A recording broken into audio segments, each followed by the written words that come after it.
Shout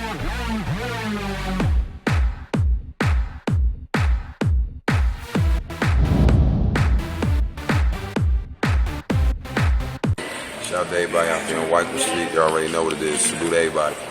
What's going on, y'all? Welcome back to SteveBussaGS, and this one is going to be super important. This is my introduction into South African hip-hop.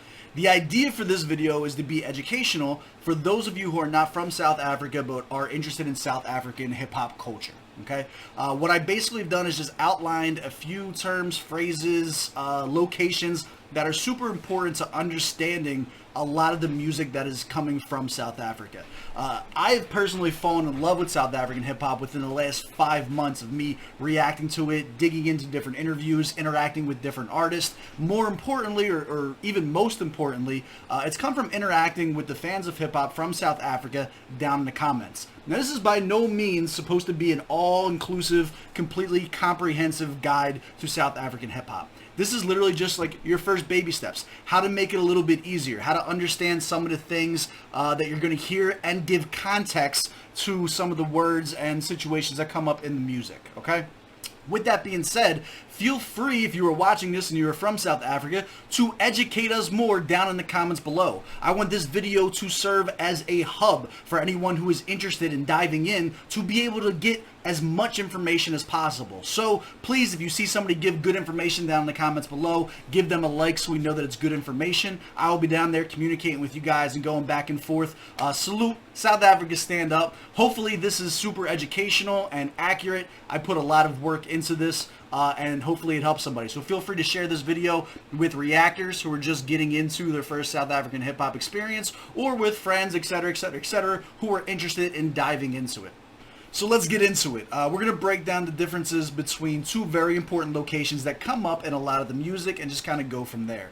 The first one being Cape Town, or CPT. So Cape Town is basically the cultural HUD of South Africa. It's where hip-hop originated in South Africa. So the town itself has a lot of importance as far as that being where the origins are. Now, Cape Town itself, as far as the layout of the land goes, is separated from the richest of the rich as well as the poorest of the poor. And a lot of the music, you'll hear them talk about a lot of gang violence and things like that that happen in Cape Town or CPT. That is obviously happening in the poorest of the poor section, and is one of the things that a lot of artists like Youngster CPT right now is trying to undo, is trying to uplift that area. Alternatively, you'll hear about Johannesburg or Joburg. This is like the metropolis of South Africa. So this is where you have the actual industry of hip-hop as far as record labels, A&R, distribution centers. You will often hear of artists historically having to go from Cape Town to Johannesburg just to make it or pop off in their music. This is important to know because you'll hear that kind of rift back and forth about where somebody is from, so on and so forth, in the records that you actually listen to. So understanding the context and the difference between those two is very important. Boom, let's go. More facts and context. There are 13 indigenous tribes in Africa, 15 if you include Africans and the English, 9 of which are all in South Africa.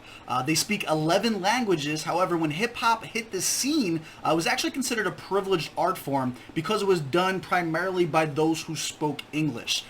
Pro Kid, rest in power, is often credited with being responsible for shifting South African hip-hop from the English-speaking privileged class to the hood where they spoke the local vernacular.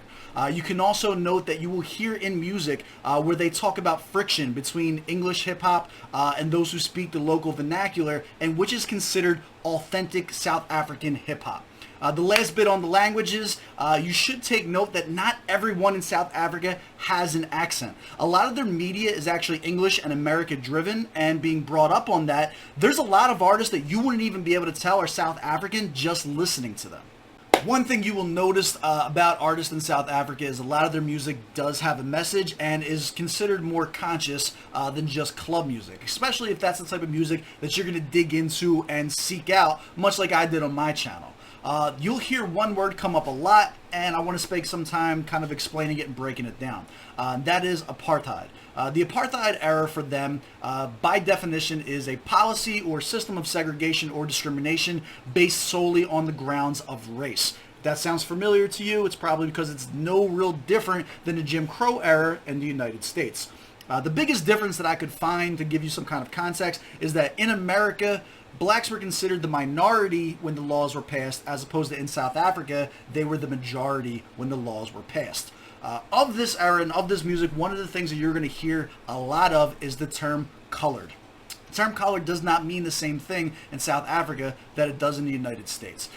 In the United States, if you use the term colored, you're basically just being a racist POS, referring to anybody who is non-white. In South Africa, the apartheid era, the government actually instilled the idea or the definition of colored onto its people. Colored there is how they differentiate and discriminate between different shades of people. So if you were considered dark skinned, you were considered black.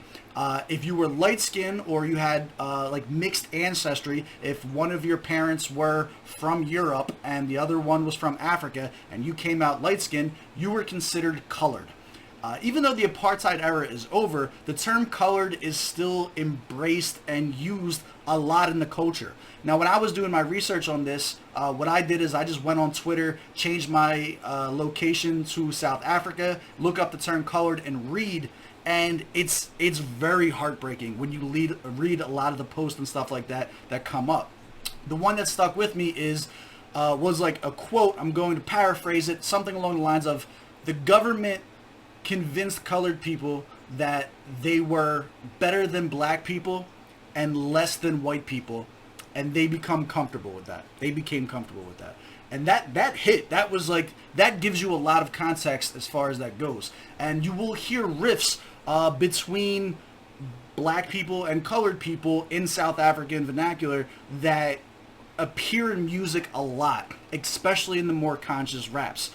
Boom. Alright, so we fit in a lot of information in a short amount of time. The idea was to make the video short so people will actually watch it. The last thing I want to do is give you guys some recommendations based on the music that I've come to love in different categories and genres within hip-hop. So go ahead. Here we're going to put 3 recommendations. Boom, for Go Hard. Boom, commercial tracks. Boom, conscious tracks.